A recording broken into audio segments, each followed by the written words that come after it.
This is the Lenovo Chromebook Duet, a device I've played games on. I've tested with my full workload. I've read the news, I've web browsed, I've scrolled through endless social media feeds, and I'm also ready to share my full thoughts with you. This is the BenTech Code Lenovo Chromebook Duet review.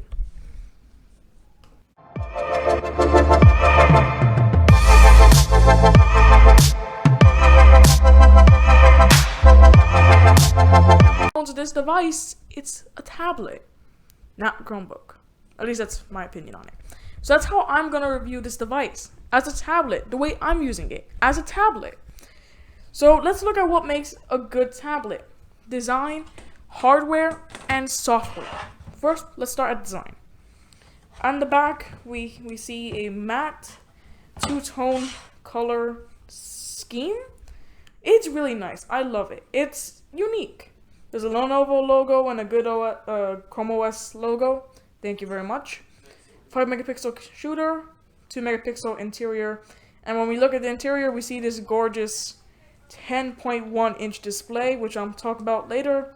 In the hardware, not right now. We'll get to that later. On the side here, we have headphone. Oh, there's no headphone jack? What? Why is there not a headphone jack? Look, headphone jacks belong on tablets. You can take them away on phones, don't take them away on tablets, because kids are going to be using this tablet. They're not going to have wireless earbuds. They're going to have headphones with headphone jacks that needs to be plugged into a headphone jack. I don't know why Lenovo took it out, but there's also a USB-C port over here, thank you very much, and a dongle that comes in the box for the USB-C to headphone jack. We see a power button and our volume rockers over here too. And our speakers up on the top, which I'm going to talk about again in the hardware section. So the speaker grills are up here as well with two mics.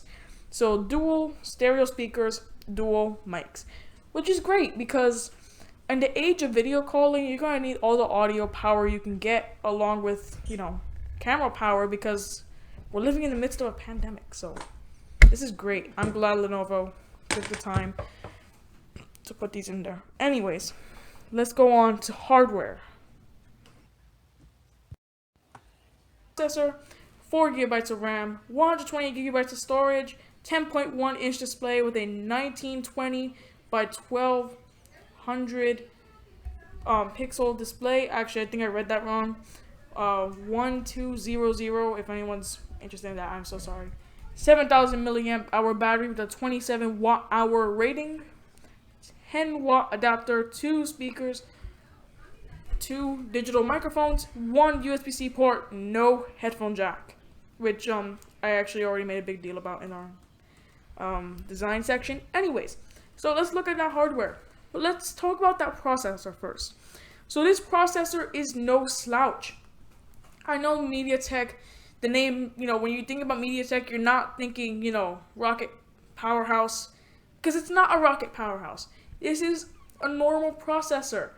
And if you're worried about performance, it plays games just fine. I played hours of Minecraft and Roblox on this device. It's fine. And the guys at Chrome Unboxed, they play more graphically intense games, like Asphalt 8 and other games, and it runs just fine on this Lenovo Chromebook Duet. So this processor isn't something to get worried about. It's not a rocket, but it'll get you through the day. Let's talk about battery life now. Battery life is stupendous. I couldn't ask for a better battery life from this device, partly due to that ARM processor. That's right, the MediaTek P60T is not x86, it is an ARM processor, similar to what you'd find in your phone. So it's ultra efficient, good at running Android apps, and it gets great battery life. And that battery life, that battery life is nuts. I've been able to get 4 days of use with minimal tablet usage, a full day in my workload, which is 11 hours of screen on time. Well, not screen on time, that's just battery life. With about 6 hours of screen on time, it's nuts. I can't believe that this is such great battery life. Something that can finally compete with the best iPad has to offer. So thank you, Lenovo, for the great battery life. Now let's look at that keyboard case and kickstand cover. So the kickstand cover doesn't add much thickness. I just wear it as a case. And it's actually really convenient. Instead of having a built-in one, it's the cover, so it's fine. And the keyboard that goes with it is also fine, but it could be bigger. It's a little bit too small and my hands are too big, which is why I still type on my Surface Pro 4 more often. So hopefully Lenovo will fix this in the next version. The trackpad on that keyboard case, by the way, it's kind of weird when you use it on your lap. It kind of shifts into an angle that's hard to use. But anyways, that's the hardware. Let's move on to software.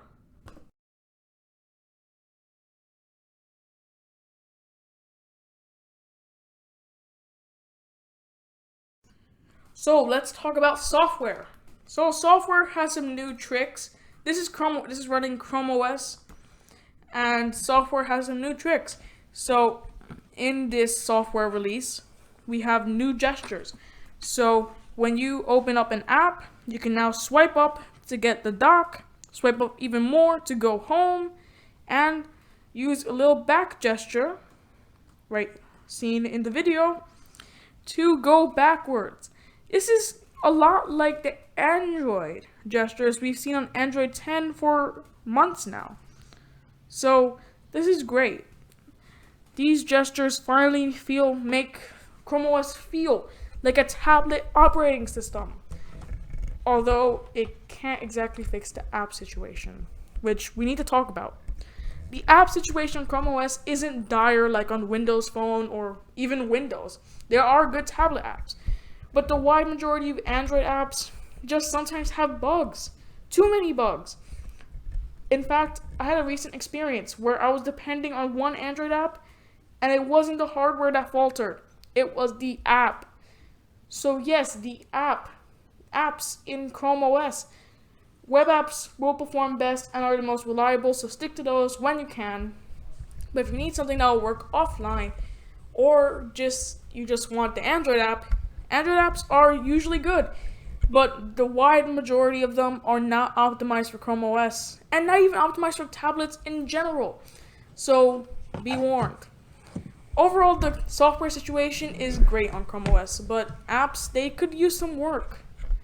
So it's time to go ahead and sum up the review. So we're at the end of the review here, and what have we learned? We learned that Chrome OS nailed it. Lenovo nailed it. So design, hardware, and software, the three pillars of a good tablet, they're all here. And it's great to know that Google didn't mess it up. I did publish an article a couple months back entitled, "Dear Google, don't make me buy an iPad." I don't think I'm ever buying an iPad, ever again. Thanks to this Lenovo Chromebook Duet. Lenovo, good job. Google, good job. I couldn't have asked for a better tablet to finally satisfy the Android nerds. So, this is the end of the video. Please like and subscribe. And go ahead and visit bentechcode.blogspot.com for more articles. Videos will come out every Monday or Tuesday. Articles will come out every Friday or Saturday. If the article will come out. The video, I don't know. It's a crazy schedule with COVID, but I'll be there. Always be there. See you guys in the next one.